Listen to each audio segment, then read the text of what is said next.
2024년 5월 17일 오늘 새벽 말씀은 열왕기상 18장 1절부터 15절까지의 말씀입니다. 많은 날이 지나고 제3년에 여호와의 말씀이 엘리야에게 임하여 이르시되 너는 가서 아합에게 보이라. 내가 비를 지면에 내리리라. 엘리야가 아합에게 보이려고 가니 그때에 사마리아에 기근이 심하였더라. 아합이 왕궁 맡은 자 오바댜를 불렀으니 이 오바댜는 여호와를 지극히 경외하는 자라.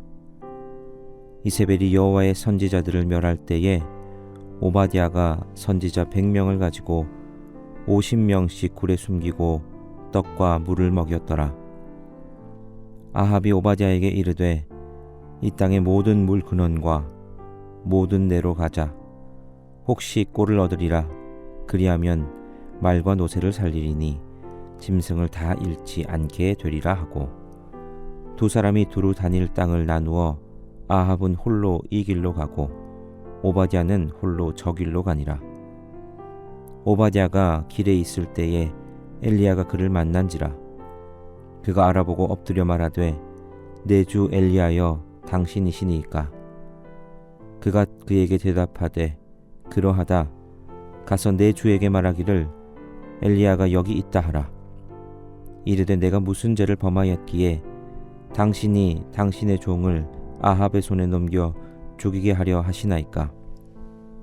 당신의 하나님 여호와께서 살아계심을 두고 맹세하노니 내 주께서 사람을 보내어 당신을 찾지 아니한 족속이나 나라가 없었는데 그들이 말하기를 엘리야가 없다 하면 그 나라와 그 족속으로 당신을 보지 못하였다는 맹세를 하게 하였거늘 이제 당신의 말씀이 가서 내 주에게 말하기를 엘리야가 여기 있다 하라 하시나 내가 당신을 떠나간 후에 여호와의 영이 내가 알지 못하는 곳으로 당신을 이끌어 가시리니 내가 가서 아합에게 말하였다가 그가 당신을 찾지 못하면 내가 죽임을 당하리이다.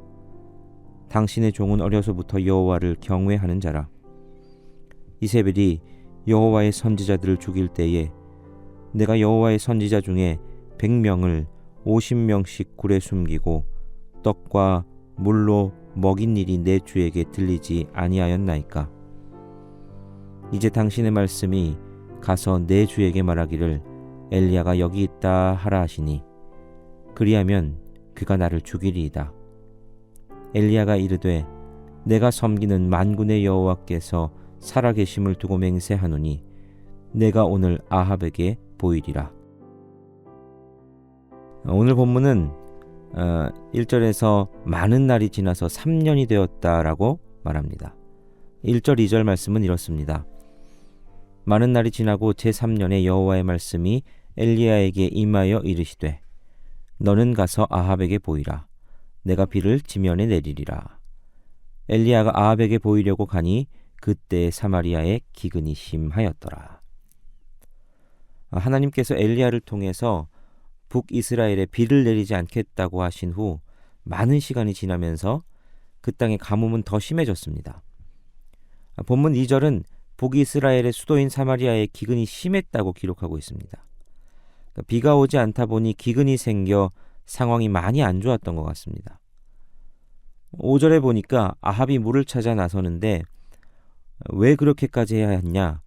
가축을 먹일 풀도 잘 없을 정도로 말과 노새 등 모든 가축을 다 잃지 않으려면 어떻게든 아합이 직접 물을 찾아 나서야 되는 상황 정도가 된 거죠. 그만큼 상황이 안 좋았습니다.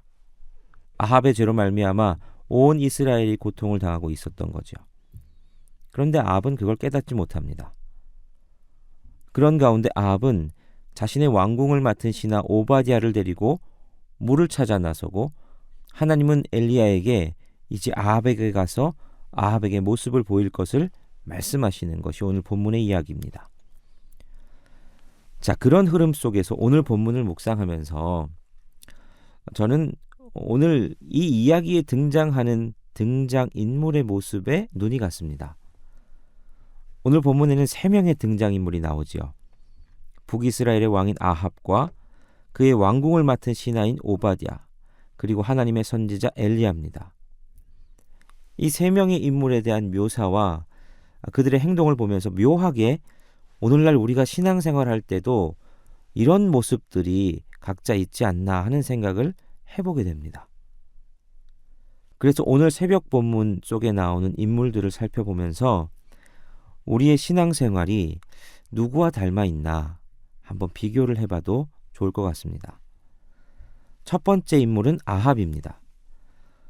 저는 이 아합의 신앙을 한마디로 표현하자면 자기식대로 하나님 믿는 신앙이다 라고 할 수 있습니다. 아합은 자기식대로 하나님을 믿는 신앙의 전형을 보여줍니다. 우리가 성경에서 보아서 알지만 아합은 하나님의 언약을 버리고 하나님이 가증히 여기시는 많은 죄를 범했습니다. 그렇다고 아합이 하나님을 전혀 모르는 사람이었을까 생각해 보면 그렇지는 않는 것 같습니다. 이스라엘이란 나라 자체가 가나안 땅에 들어온 이후 계속해서 여호와의 신앙 아래서 세워져 간 나라입니다. 처음부터 그 출발이 그랬지요. 그러므로 이스라엘의 여호와의 신앙, 그 신앙은 결코 사라지지는 않았습니다. 그런데 그 신앙과 더불어 다른 것들을 함께 섬기는 혼합주의가 만연하에 져간 거죠. 여호와 하나님을 아예 잊어버린 적은 없지만 여호와 하나님과 더불어 다른 것들을 섬기며 여호와 하나님의 비중이 점점 작아졌던 때, 그게 극심했던 때가 아합의 때입니다. 북이스라엘에 성전이 있지는 않았지만 그들에게 여전히 산당도 있었습니다. 아합의 주변에 선지자들도 있었습니다. 아합 역시 하나님에 대해 아는 사람이었습니다. 하지만 그는 여호와 하나님과 더불어 바알과 아세라상을 만들어 제사하고 그걸 책망하시는 여호와의 입인 엘리야를 죽이려 하는 모습을 보입니다. 자신의 죄로 말미암아 온 이스라엘이 고통당하고 있지만 자신이 뭘 잘못했는지도 모릅니다. 이게 자기식대로 하나님을 믿는 신앙입니다. 안타깝게도 오늘날 교회를 다니는 성도들 가운데서도 이런 부류가 있습니다.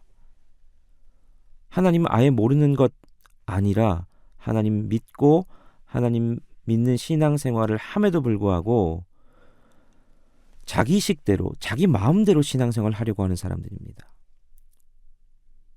하나님을 알긴 알지만 섬기지는 않는 사람들입니다.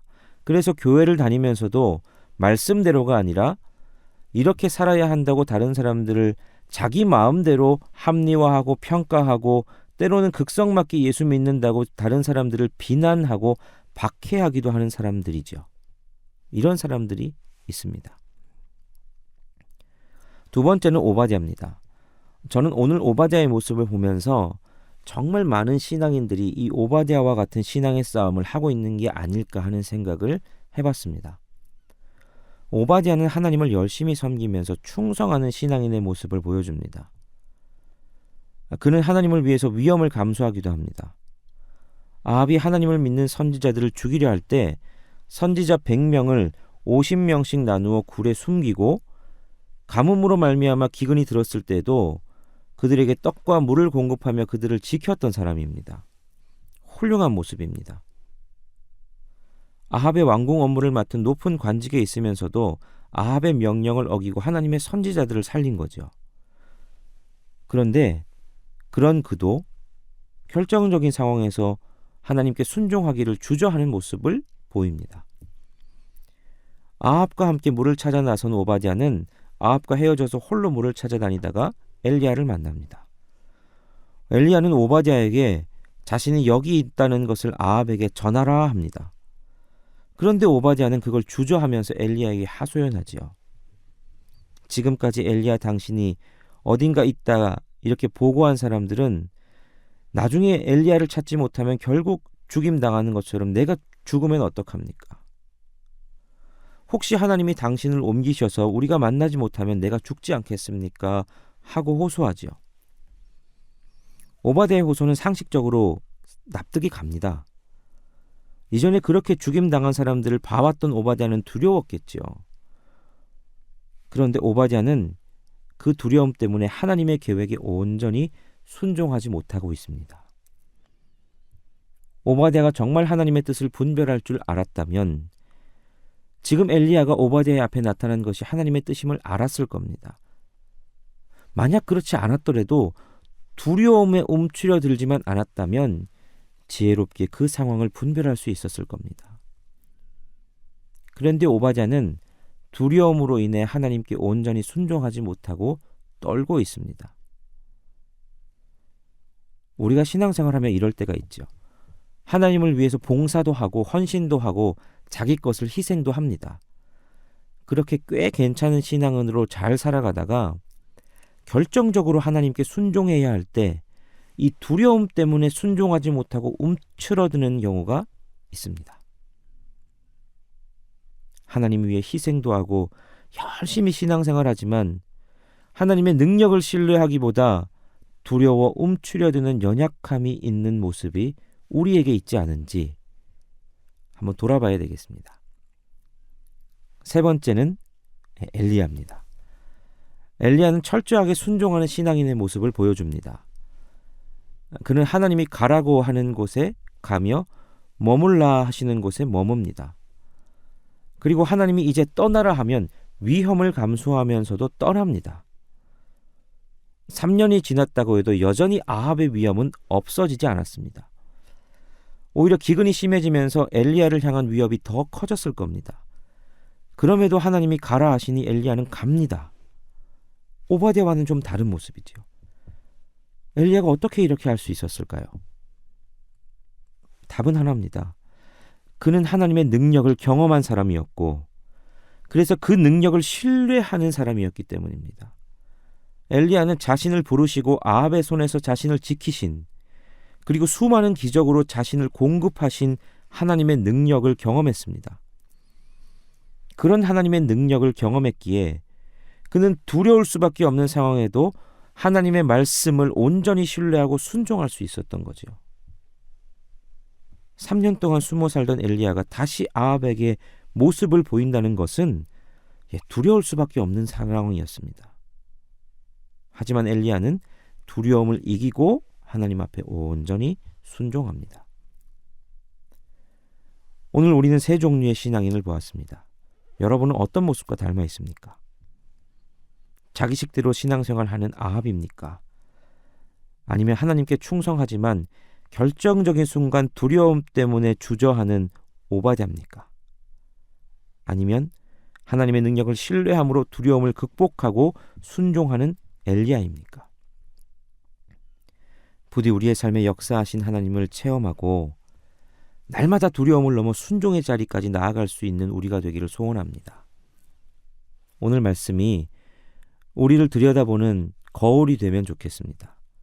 그저 교회 출석하고 예배 참석하고 신앙생활하고 있다고 잘 가고 있다고 생각하지 말고 자신의 모습을 돌아보고 정돈하며 말씀으로 자신을 다듬어가는 하루가 되기를 간절히 소원합니다. 기도하겠습니다. 하나님, 오늘도 주의 말씀을 우리 삶의 거울로 삼고 말씀에 비추어 우리 삶을 점검합니다. 주의 말씀에 나를 비춰보니 괜찮은 신앙인인 줄 알았던 우리의 모습이 참 부족한 게 많음을 깨닫습니다. 날마다 말씀의 거울을 들여다보므로 우리의 모습을 단장하게 하시고 거룩하고 정결한 주님의 신부로서 준비되는 우리가 되게 하여 주옵소서. 오늘도 새벽을 깨우며 주님 앞에 엎드리는 자들의 기도에 응답하실 줄을 믿으며 예수 그리스도 이름으로 기도하옵나이다. 아멘.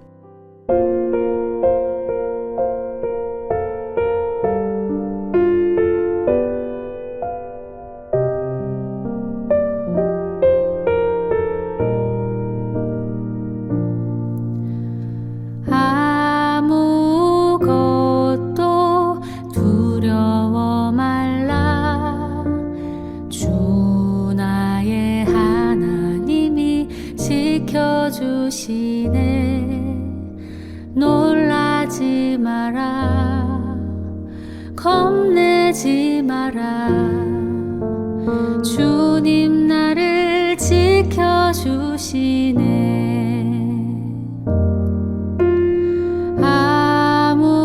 아무것도 두려워 말라. 주 나의 지켜주시네. 놀라지 마라. 겁내지 마라. 주님 나를 지켜주시네.